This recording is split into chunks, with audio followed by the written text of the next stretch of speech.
Happening now. We want to welcome our viewers from across the United States and around the world. This is the EdTech Situation Room. Good morning, good day, good evening. This is EdTech Situation Room, episode number 334 on October 16th, 2024. My name is Jason Neiffer, and I am the Executive Director of Montana Digital Academy, which is the state virtual school located on the beautiful University of Montana campus located in fabulous Missoula, Montana. And joining me tonight, as always, direct from North Carolina, safe, I hope, continuing. Dr. Fryer, how are you tonight, sir? Hey, yes, I'm Wes Fryer, living in Charlotte, North Carolina, not in the portion of Western North Carolina about 2 hours from us that had a devastating experience with Hurricane Helene a few weeks ago. So I am continuing to teach media literacy and STEM to middle school students in Charlotte, and I am excited to be here. And Dr. Neiffer, happy birthday. What a sacrifice to be here and do a birthday show. I just can't tell you how honored I am to be with you this night. My pleasure. There's cake and ice cream awaiting the end of this podcast. So not only do I get an hour to hang out with my buddy from North Carolina, I also get cake and ice cream tonight. So that's something that is a true delight. So that's great. Did anybody sing to you today? No one sang to me, but that's okay. Like I'm gonna go ahead and say that I can skip that one on a regular basis. I can bring Shelly in here and we can duet you if you want. So I think I'm good. You'll be okay. All right. Yeah. Oh yeah. All right.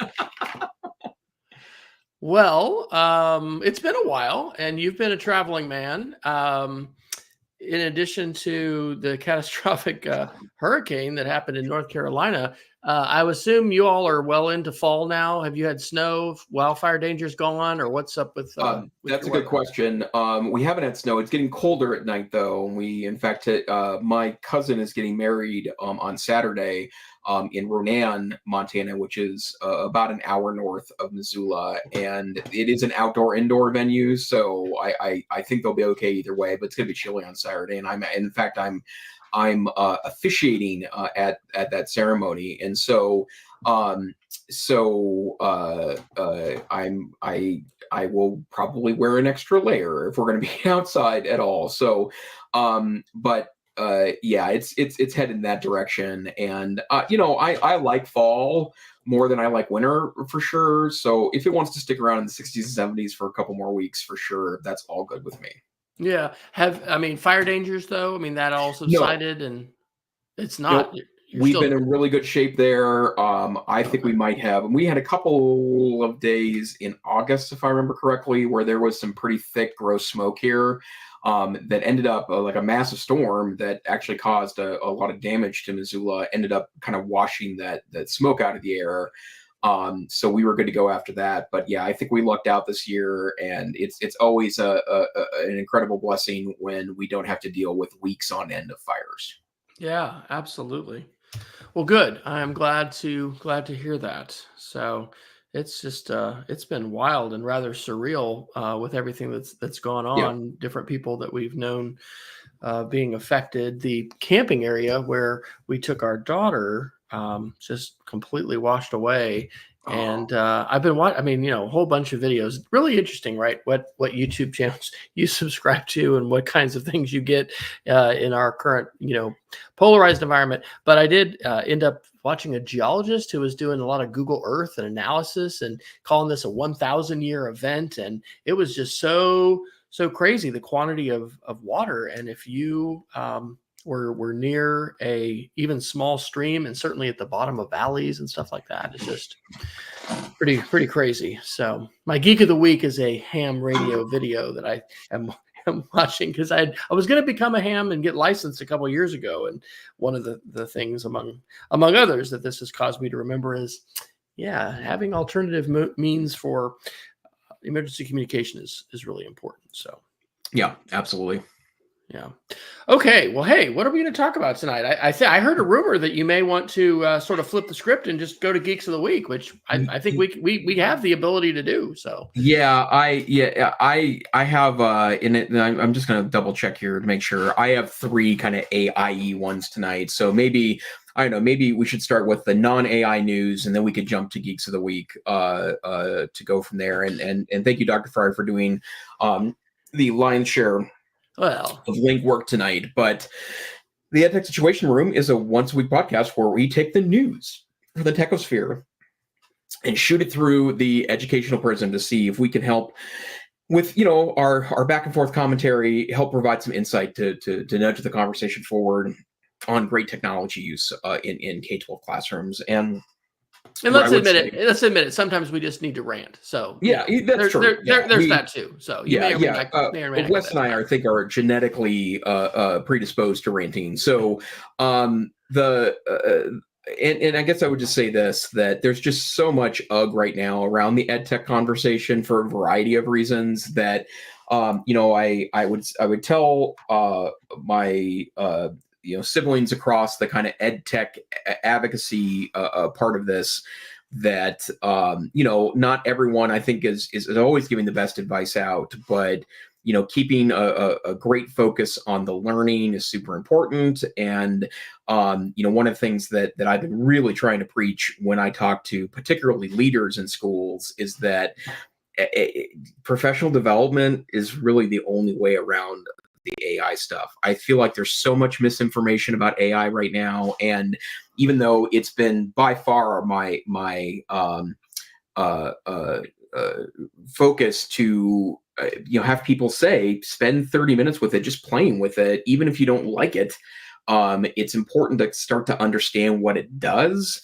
And I'm just reading an awful lot of media in kind of the anti-AI camp that is awfully focused on the impacts. And I agree, there are incredible impacts to this stuff, that many of which could be very negative, but it's going to be negative if we don't take a proactive approach in thinking about how we want to integrate in schools. But that's a whole nother rant. So, Dr. Fryer, you added several links tonight that are not AI related. Where would you like to start first?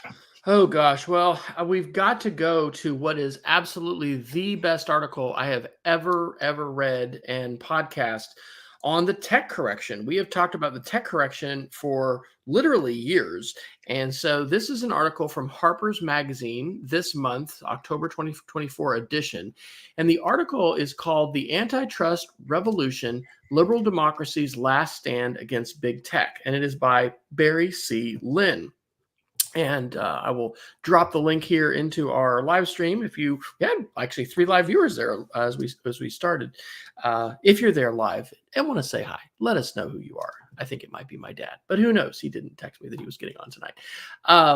So in addition to providing a link to this article, I also provide a link to my Mastodon thread. So I have a 3-part thread where I have the too long did not read precursor there, introduction. And then that is that we need to effectively regulate big tech to save our culture and our planet. And I created a little AI image there with the Google logo and supposedly King James.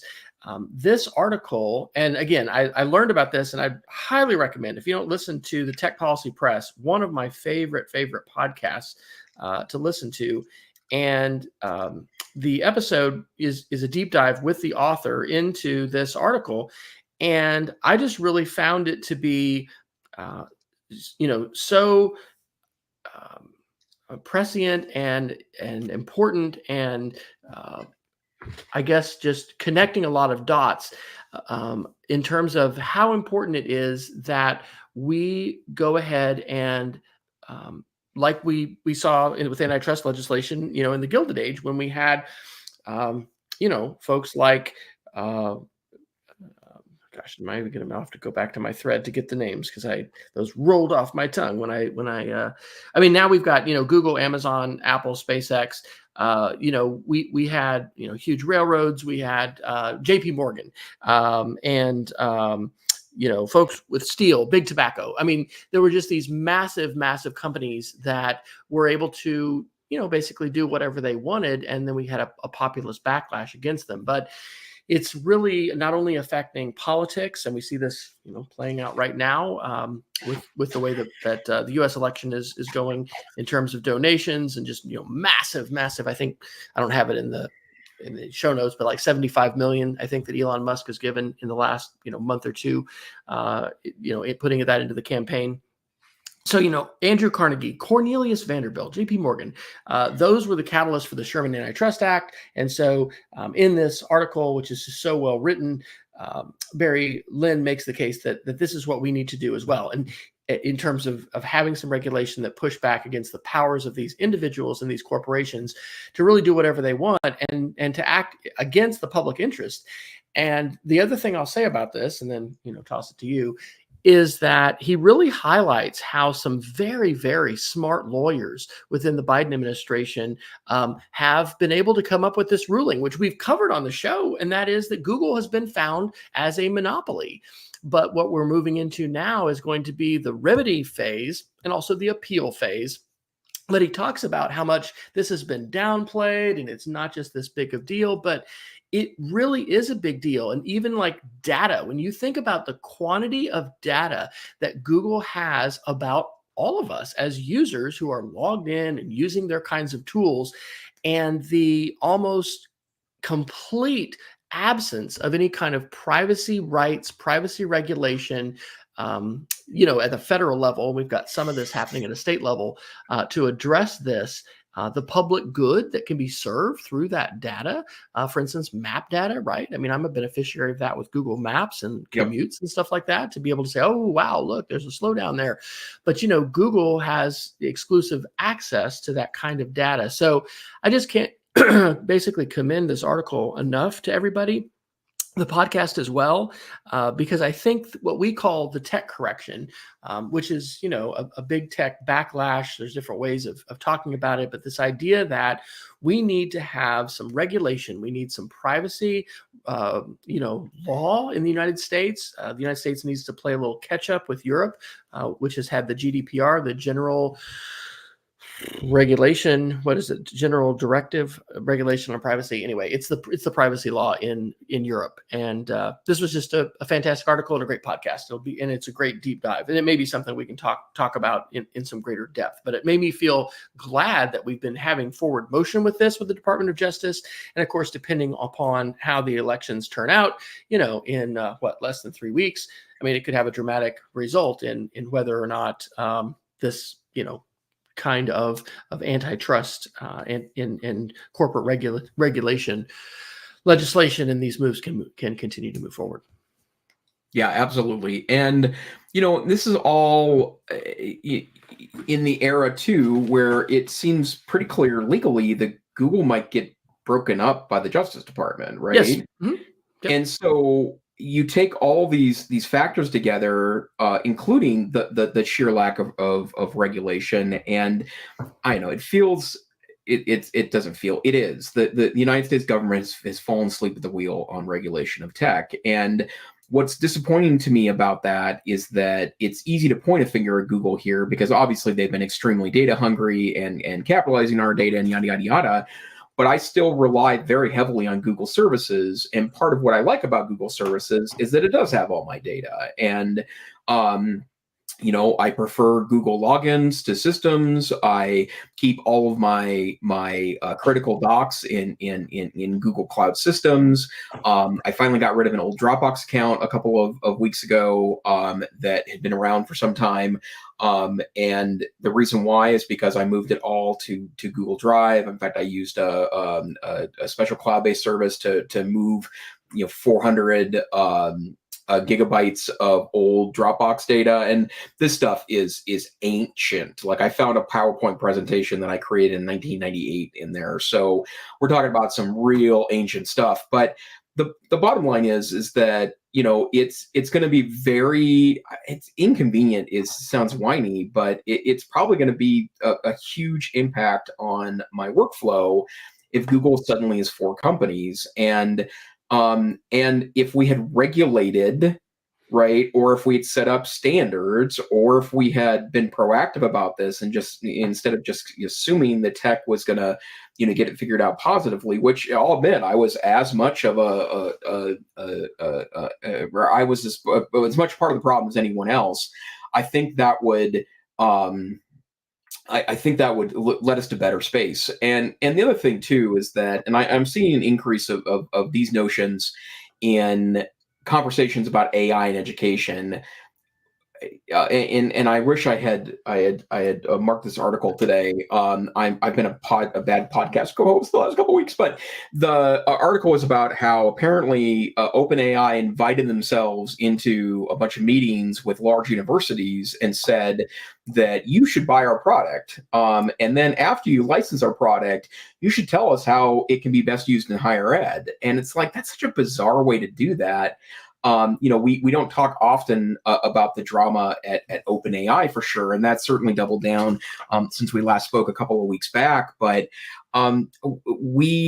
education can't wait around for AI to figure out where AI fits in education, because they will do that in a way that is commercially viable, but maybe not educationally or student data driven viable. But that's where the minimum has to be, right? That's part of why I am disappointed that a lot of people are just burying their head in the sands about the shakeup that AI is bringing to our world. And it's something I remain, very, very, very concerned about. And this article does just a really great job of explaining the complexities of the behemoth of tech in 2024. So I can't wait to listen to the podcast, and I look forward to talking about this issue more.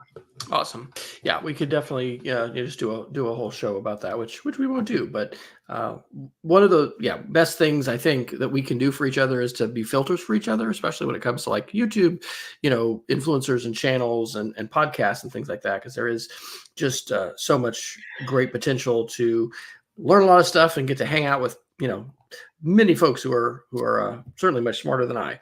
Did you listen to Hard Fork on Friday, or last week's Hard Fork, Dr. Fryer? Yes, I think I did. In fact, that was the one about, they talked about AI slop, and it was particularly related to the kind of underground disaster of the misinformation and disinformation related to disaster relief, particularly in your neck of the woods. And yes.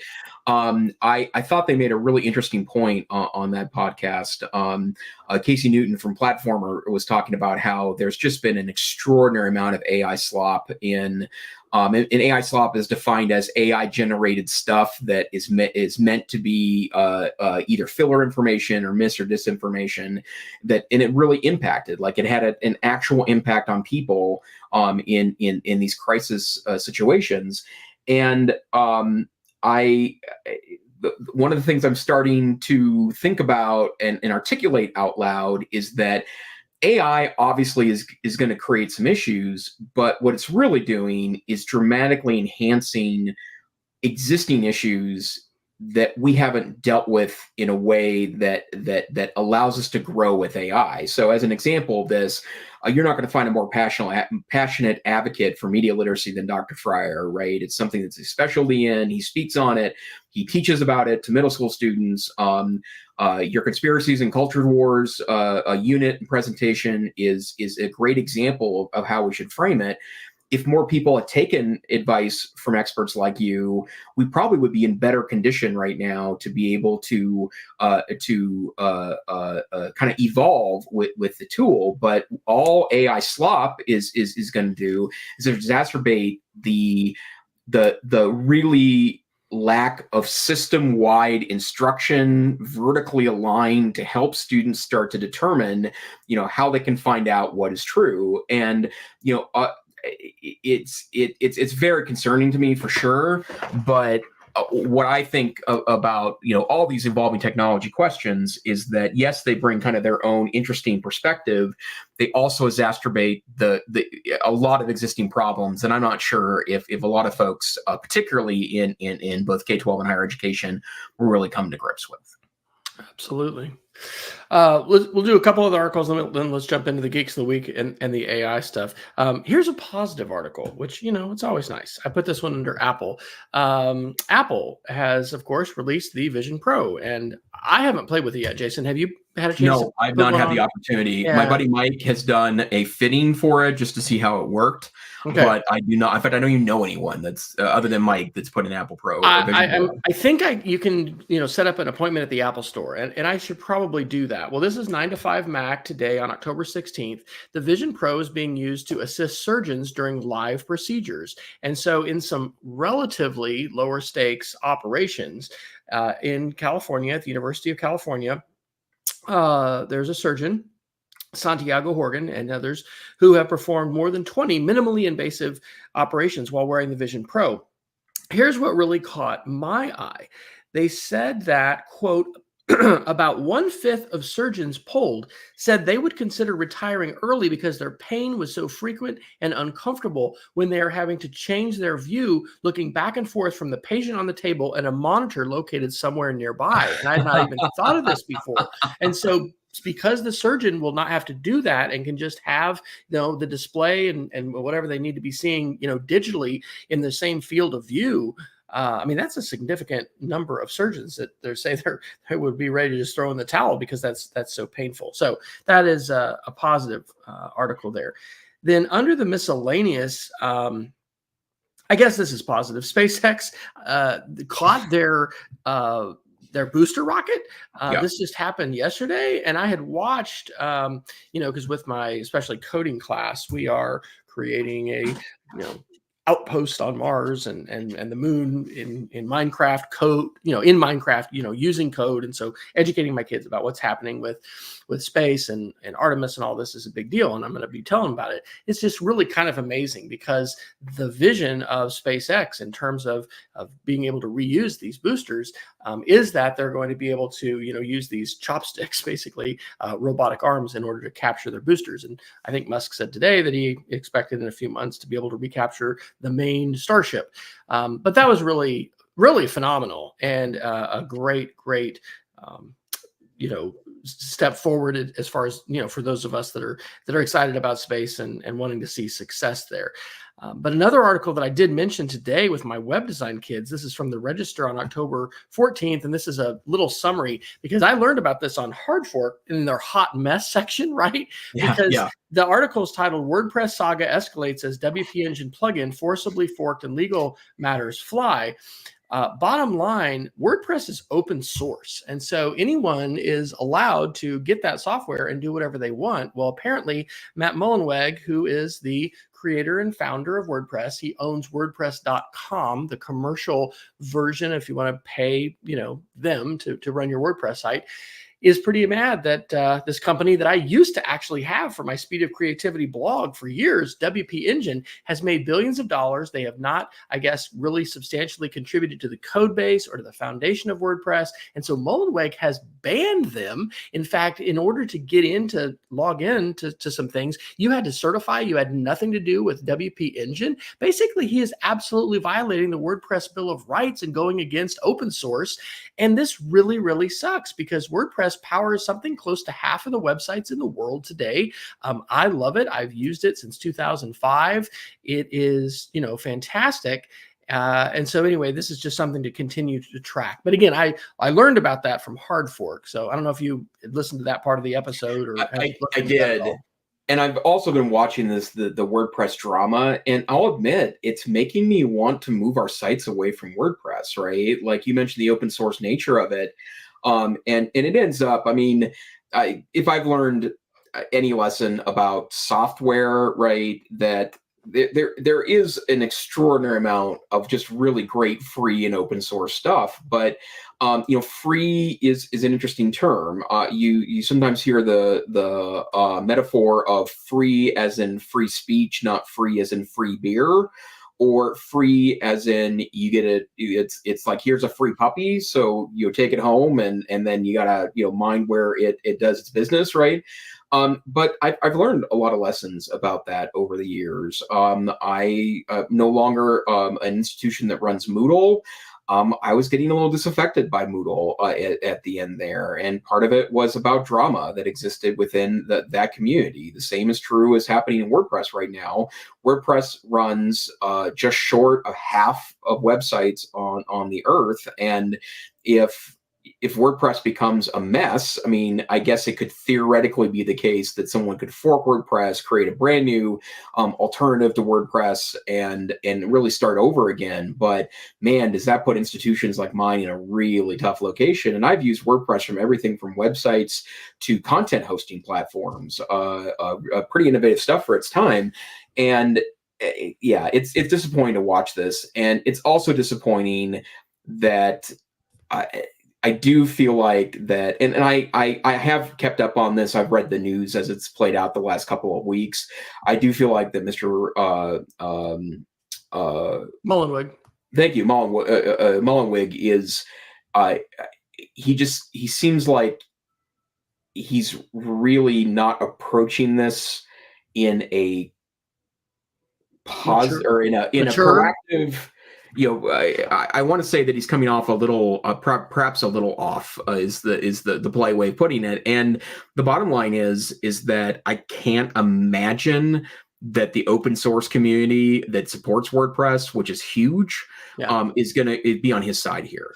They're not, and I guess I would like to be hopeful that because there is such an incredibly vibrant and wonderful community around this tool, that the community is going to come up with a way to move forward. Because it really, from what I've heard and seen, and with videos and read, it sounds like a pretty flagrant violation of open source contract and the WordPress Bill of Rights and those kinds of things. So anyway, that's something to definitely track, and that can affect us from the standpoint of websites that we host and run. NASA just redid their whole website last year completely with WordPress, and I think all kinds of sub installations. All right, well we're about halfway through the show. Should you want any more non-AI, or are you ready to jump into the geeks of the week? Let's geek of the week it, sir. Okay, all right. Why don't you start us off here? You've got more than one geek of the week. This doesn't happen which often. Is Dr. Fryer's strategy that I'm adopting tonight. So I saved up. So the first thing I want to do is offer to the EdTech SR community a project we've been working on at Montana Digital Academy, and something that has been a big part of what we've been working on is basically hack together RAG models, and RAG stands for retrieval augmented generation. And what RAG is RAG basically says, these large language models are really functional, massive brains, right? But they're prone to hallucinating. And so if you provided a smaller data set to pull from, it's going to be much more functional than it otherwise would be. And our crew at MTDA has turned this into some really sweet stuff that we're working on in regards to helping out with instructional design. And I'd love to talk about that stuff in greater detail sometime down the road. But one of the things that we worked on was a multiple choice question generator. Now, of course, the irony of that is that multiple choice questions have become, somewhat less reliable in the age of AI. So, we are talking about something that isn't as useful. But one of the things I've always known about multiple choice questions is one of the reasons why they get such a bad rap is because it's really quite challenging. And also time-consuming to write excellent multiple-choice questions. And there is a lot of great theory behind this, and in fact, decades of research-driven advice on how to write great multiple-choice questions. But first and foremost, I don't recall ever doing that when I was in the classroom, figuring out what are the best distractors, using any research base for that, right? But more importantly, it's extremely time consuming. And, one of the reasons why I'm sure that my multiple choice questions kind of sucked it up back in the day was that, the night before the test, it's just not getting the attention it deserves. So we created a bot. It's a custom GPT on ChatGPT. And all you have to do is just upload a document, really. So the example that I tend to use is the World War I Wikipedia page. And from there, you can, and if you plug it in, it's going to just write some random multiple choice questions. But that's not where it really shines. Where it really shines is that every question it writes will give you a full and detailed analysis about why it follows research-driven best practices, right? So I'm going to do exactly what I just suggested. And so I'm going to go to you can share your screen if you want. You want to do that? yeah, let me find my little okay. I actually have a different document here. So what I'm going to show off here is that this is a chapter from an excellent open source textbook called The American YARP. It's a college U.S. history textbook that's really, really quite great. But what I'm going to do is I've uploaded a chapter from that.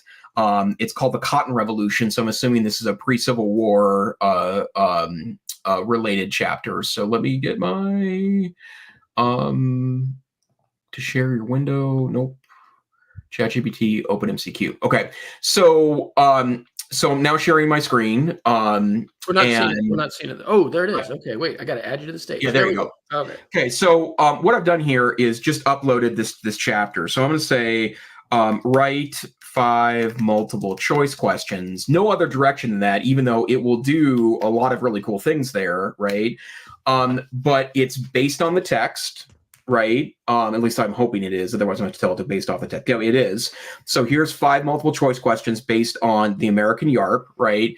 And these questions themselves are pretty good. But one of the things that I have really noticed about working with any of these models is if you ask it to check its work, so in other words, you ask it to analyze its own output, it tends to do what seems like a much better job. So in this case, question 1, what was the key invention that allowed for their active expansion? The answer is the cotton gin, which is C. But the question analysis this is a knowledge level question assessing the basic recall of key facts, the language clear and precise with balanced answer options to avoid unnecessary complexity. And then it goes through and analyzes each option, not only about why it's best practice, right? So incorrect but logical, so it's a good distractor. Incorrect but plausible, making it a good distractor, helps avoid guessing. Relevant but incorrect, a distractor, and then follows the best practices by directly linking to the innovation discussed, and then gives a detailed content analysis about why that's in particular incorrect. And you can see here that it did a really great job of writing 5 questions really darn quickly. But you can do, I mean, just like any other ChatGPT chat, you can, ask it additional questions based on that. So in this particular case, I'm going to say, write 5 more, but make the answer choices emojis. And again, I'm not saying this is research driven at all, but now it's funny because it's also giving us a kind of interpretation. But it will do whatever you want to do. But here's an example of taking that a step further. Write 5 questions, make them very high level on blooms, and now it's going to write what are truly great multiple choice questions, right? Because they are analyzing something. And now it continued the emojis here, which I think is kind of funny. But, this is an analyzing level question that asks students to examine and interpret the interdependencies between cotton production and slavery.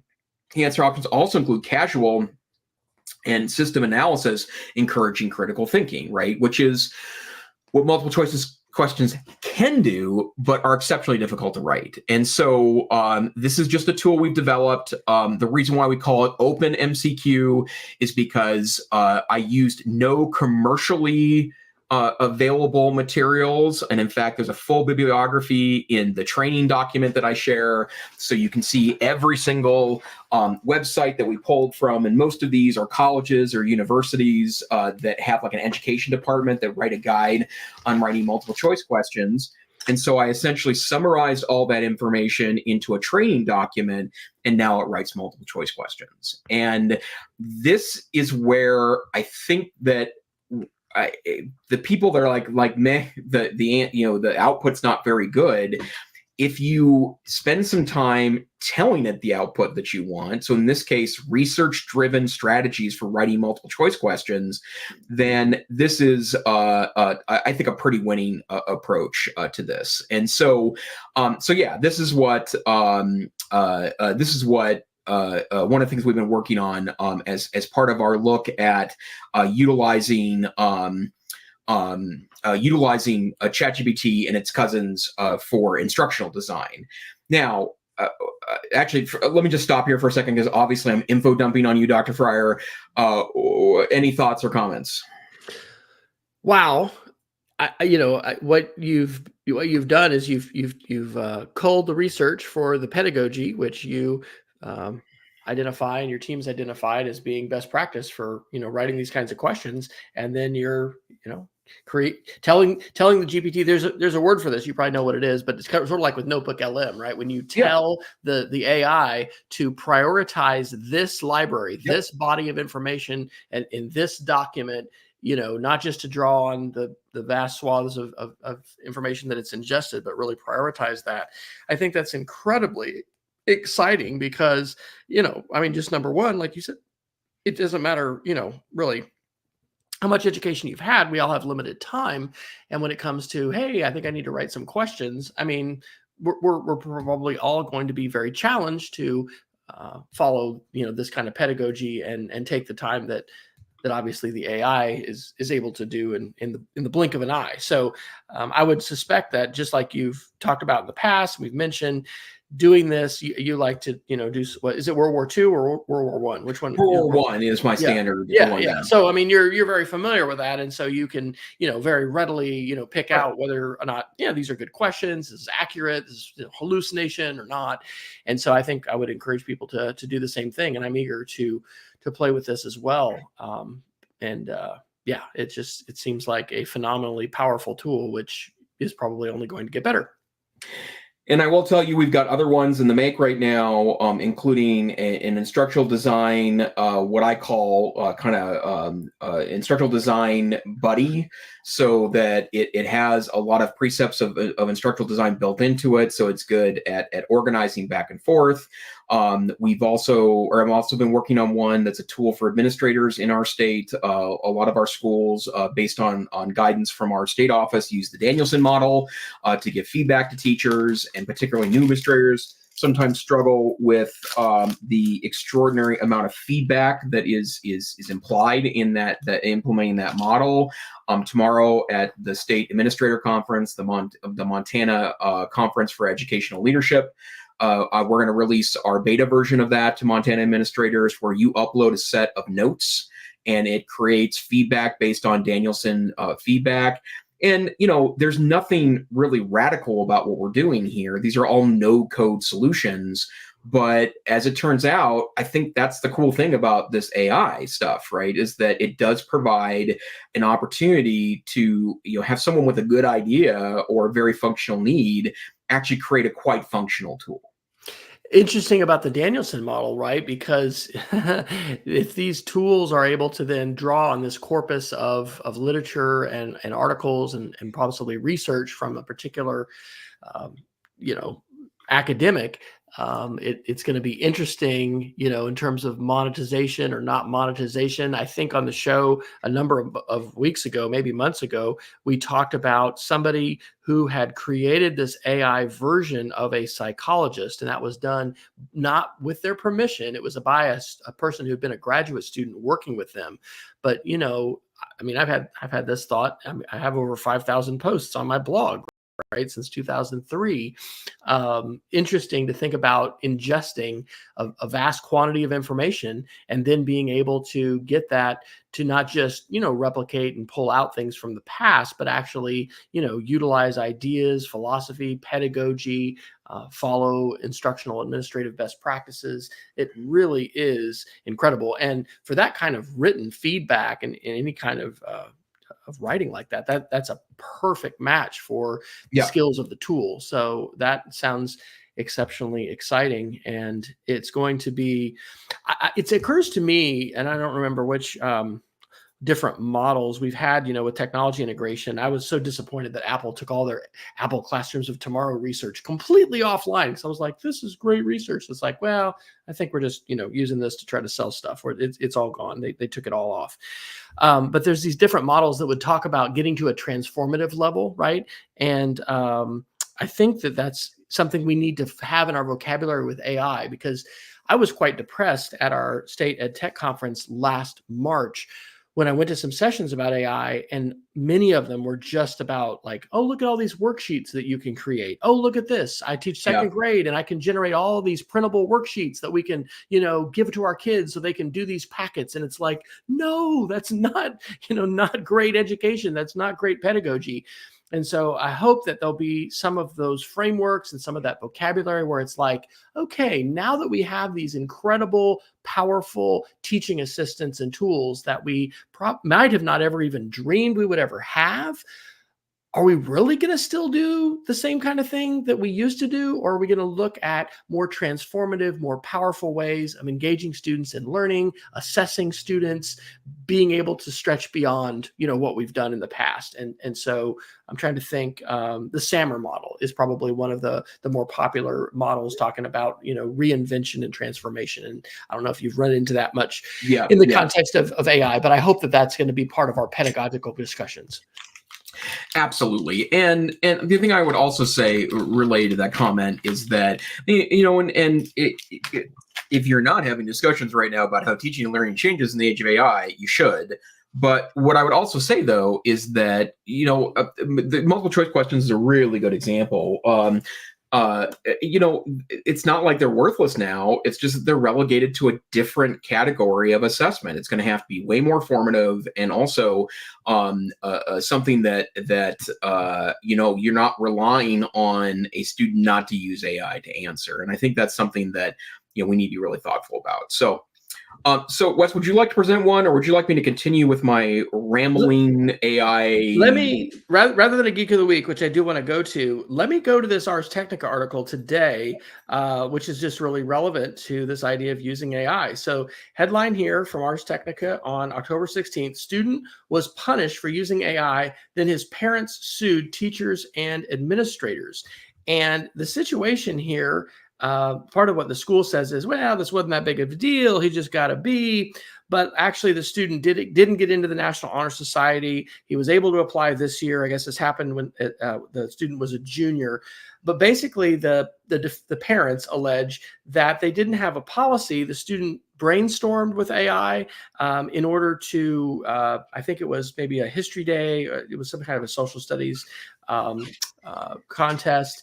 And there wasn't something in the handbook, but the school comes back and says, well, they were shown a policy and it said, every time the student uses AI, they must document the entire exchange, highlighting the most relevant sections, specifically tell which tool was used, conclude the explanation of how the AI tools were used to generate ideas or turns of phrase, and then explain why the tools were used. And was it procrastination? Was it to surmount writer's block?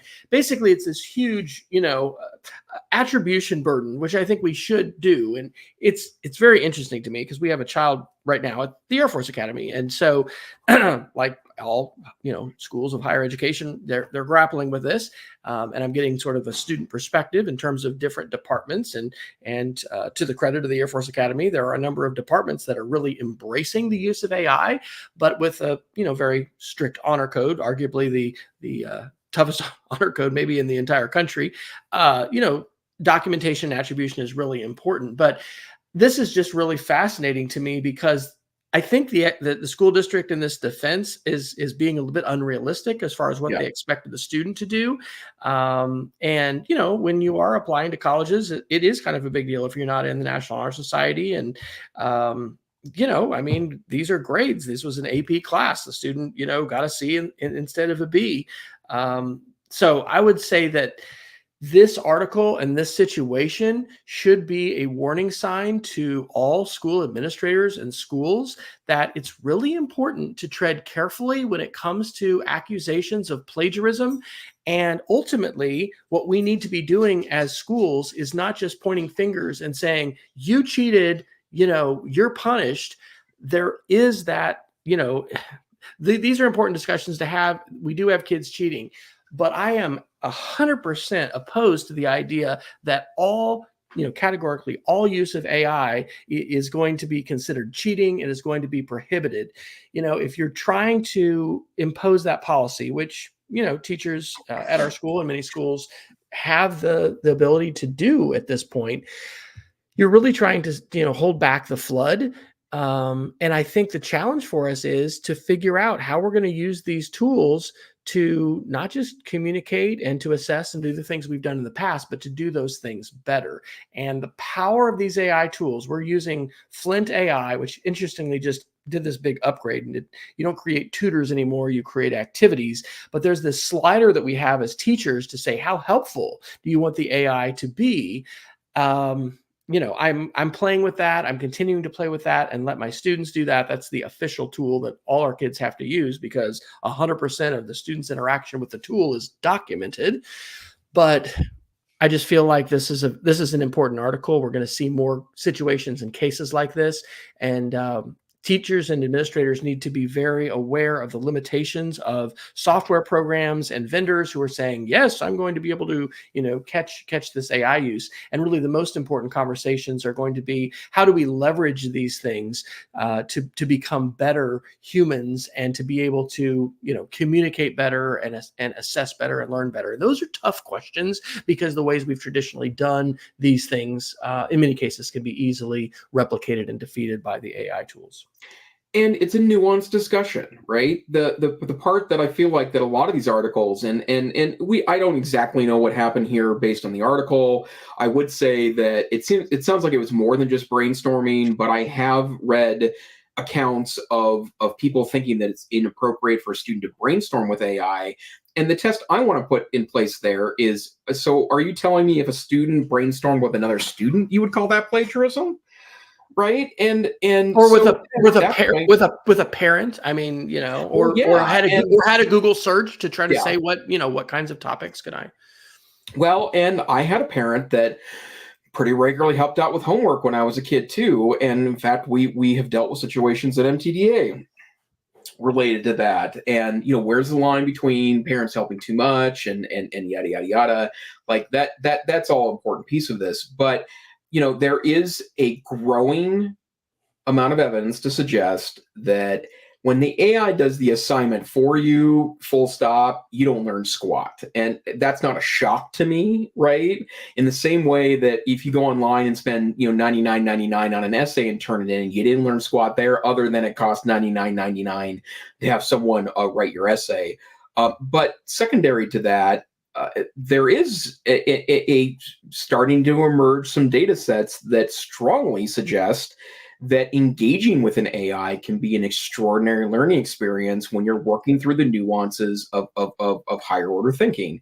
And I'm not saying that we should go all in on this. In fact, I think going all in or not in at all are both vast mistakes, because these conversations will be nuanced. They will require a lot of thought and a savvy to get through.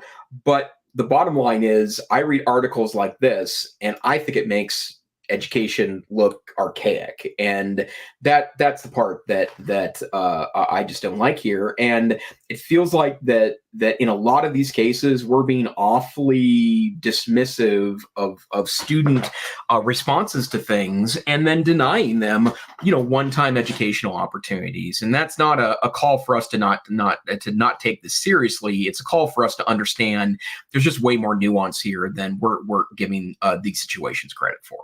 Absolutely. All right. Well, please continue your Geek of the Week sharing. Yeah, there's just two more quick things I want to share. The first one is that I have said a lot of times in presentations that this technology is moving really quickly, and the evidence I usually give of that is every couple months I find a new way to generate an AI photo of myself. And we've talked a lot here about the different tools that are available, Midjourney, Ideogram. But what I'm specifically talking about here are AI generators for things like headshots. And 2 years ago, I used a couple of the AI tools to create kind of weird, but kind of sort of looked like me headshots. Last year, I used a tool, and I have this in a presentation where I had it create AI yearbook of photos, which was a trend for a while on social media. You upload 10 photos of yourself, and it creates what it perceives to be your AI senior photos. And then earlier this year, and I think I shared this on a Geek of the Week, I took a YouTube video that talked about training your own model and then running it through a service called Replicate, which I shared 20 headshots, and I get really high quality output doing that. Well, a couple months later, one of the apps that I found on social media, it could have been TikTok, could have been Instagram, could have been in one of the news sources I read. There's a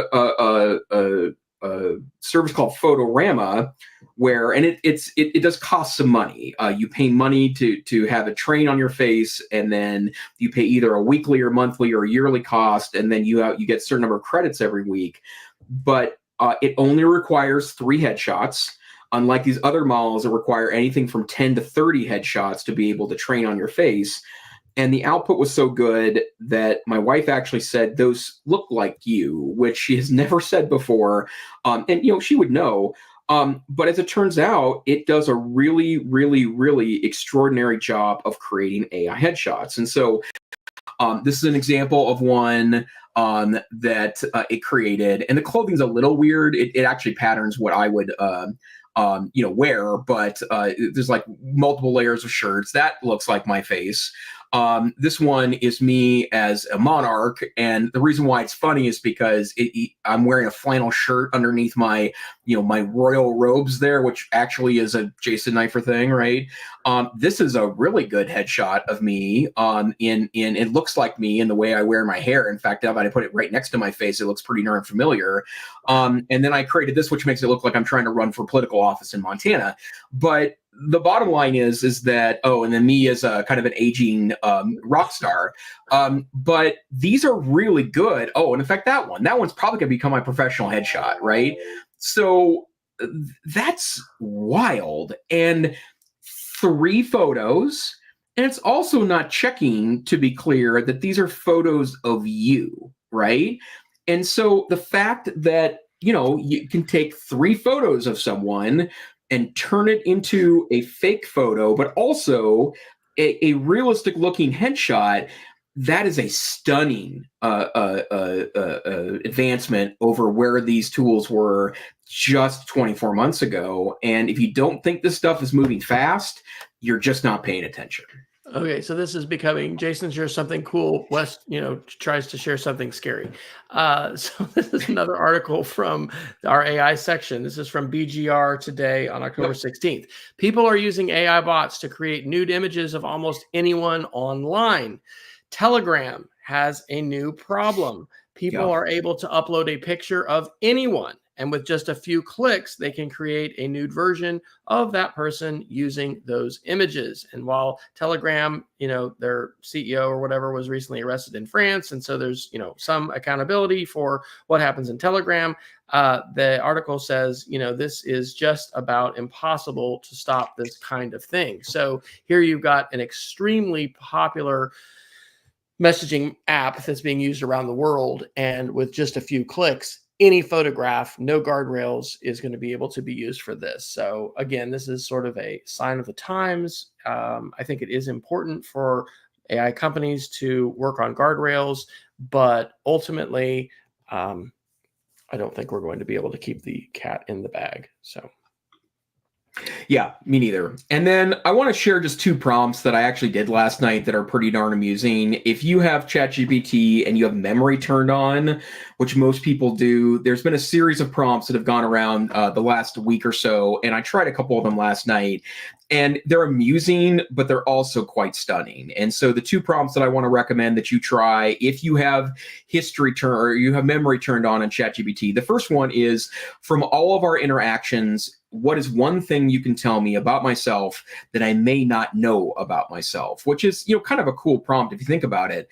But as it turns out, it's very complimentary, in the same way that an AI biography is, like when it writes, it sounds like my mom wrote it because it's, cherry picking positive things about me. But, the one I did ChatGPT with this, and it stands out from interactions. You possess a deep intellectual curiosity combined with a methodical approach to learning and problem solving. While you likely know that your detailed learning have passion for education. What you might not fully realize is the extent of which your adaptability allows blending seemingly unrelated areas, AI, gaming theory, education, into innovative approaches. And that's very kind of that. And in fact, maybe the first paragraph of my CV now. But it will also do the reverse, as it turns out. And I love this one because it has a Titanic throwback on it. Roast me like one of your French girls, which is the line adapted from Titanic. And this one also does a relatively accurate one. And you'll laugh at this one, Dr. Fryer, because it's accurate and also maybe burns a little bit. But Jason, the master of multitasking, conquering inboxes with a backlog that rivals the Library of Congress, between running educational organizations, dabbling in AI, training dogs. And by dog, I mean Lou, your actual dog, not one of the hundreds of projects you have up in the air. You somehow find time to play chess and ponder the intricacies of World War I. Hint to my standard prompt, because, casual hobbies. But hey, what's another earth-shaking project? Maybe a NASA-inspired geography course while simultaneously becoming a competitive chess player and figuring out how to give teachers feedback using AI bots. And all is a day's work, right? If you could only code some extra hours in the day, or at least get your dog Lou to help answer some emails. So it knows my dog is Lou. It knows that I have, dozens of projects up in the air all at the same time. It also knows that I've taken a keen interest in chess the last 6 months or so. And yeah, that's kind of on the nose, as it turns out. But, if you're worried about AI tracking your data, like, the bigger worry should probably be who else has access to this. And I do pay for ChatGPT account because I would like my data not to train models. But as it turns out, when you have memory turned on, it does keep track of what you're talking about. Wow. Yeah, I saw Alec Kuros posting about this and had not done that yet. So I just did the first one. My roast didn't have nearly as many facts and things like that as yours did. But yes, it's fascinating, right? Because this is this idea of, what can these tools uncover that perhaps we are not able to uncover ourselves? Hey, let's just keep up the trend. Something cool, something scary. Anthropic today, this is from ZNet, flags AI's potential to automate sophisticated, destructive cyber attacks. So Anthropic, as we've talked about multiple times, is competitor to OpenAI. Many OpenAI employees work there now. There's been a big flight of high level as well as other folks from OpenAI going to Anthropic. And so they are a constitutional based AI. They have a PDF document that details their responsible scaling policy. They're very focused on ethical uses of AI. And so they have, quote, uncovered a capability that requires significant investigation and may require stronger safeguards. And it's described as a threat within cyber operations, the ability to significantly enhance or automate sophisticated destructive cyber attacks, including but not limited to discovering novel zero-day exploit chains, developing complex malware, or orchestrating extensive, hard-to-detect network intrusions. So in the hands of bad actors, these tools are going to be devastating and possibly already are. Sorry, I'm just being Mr. I'm Debbie Downer tonight, baby. Yeah, maybe that's our new shtick, is we just trade off being the grump of our group. Yeah, Mr. Nice AI, Mr. Bad AI. Oh my gosh. It's Dr. Fryer and Mr. Neiffer. Oh my gosh. Okay, so my geeks of the week very quickly. So thanks to you, Jason, I have extensively played with Google's Notebook LM and did agree to start hosting the weekly Media Ed Club meetings of the Media Education Lab, which happen at noon Eastern on the first Monday of every month. Here is the link to the archived one from last week, which focused on Stephen Johnson and Notebook LM. In particular, did a lot with the new podcasting tool, which is crazy because you can upload one or a number of documents and have a pretty insightful podcast for for usually about 7 to 10 to 12 minutes, something like that. I guess I've just missed Mr. Video for my Geeks of the Week. Second one is another video. This is a ham radio operator from North Carolina who's basically sharing lessons learned from Hurricane Helene and how important ham radio is and hams for emergency communication. And that brings up another little passion project of mine, which I call Communitarian Prepper, which is preparing for emergencies so that you can help your neighbors and those in your community. And I will say, on an incredibly positive note, because these things have not been nearly as well amplified in the media. We heard about FEMA having to, basically discontinue operations this weekend because armed militias were running around hunting FEMA people, and just that was fueled by conspiracy theory and lies that said that the government was trying to take over a lithium mine and, this area that had been devastated. All that bad stuff gets amplified. But there have been a ton of stories that I have heard personally and also through mainstream media and social media about how folks have come out to help each other. One of my friends at school just spent this past Monday with a group called Samaritan's Purse, and they were up, hauling logs, cutting trees with chainsaws. Other people that were, going up with shovels, having to shovel mud out of people's houses. But there's just a lot of stories of community, and I don't think that stuff gets amplified nearly enough. So yes, we're hearing about a lot of negative and a lot of bad, but there's also a lot of good, and we've got a lot of good to be able to do with these tools. And that's, of course, what we're striving to do as teachers. So I think that's an important point to make. Yep, absolutely. All right. Well, Dr. Fryer, wonderful conversation with you again this week. Where can people find you on the internets? I am still at westfryer.com, which is a WordPress website, and I am hopeful that the WordPress community will rally. And, WordPress it's such a huge community, I'm sure, that it's not going to go away overnight. But all of the links to me are there. How about you, Dr. Neiffer? Hey, find me at aicentrist.com. But hey, this is the EdTech Situation Room. We're a once-a-week podcast, maybe not in the last couple of weeks, but we try to head in that direction, where you can hear us talk. But if you can't see us live, we wish you'd join us. We do broadcast live over Facebook. Live over YouTube.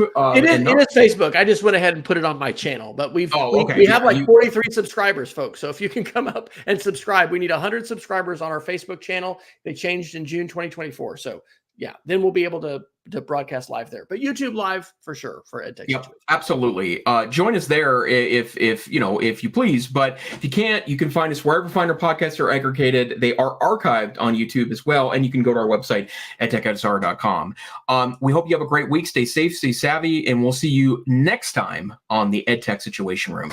Good night. Good night, everybody.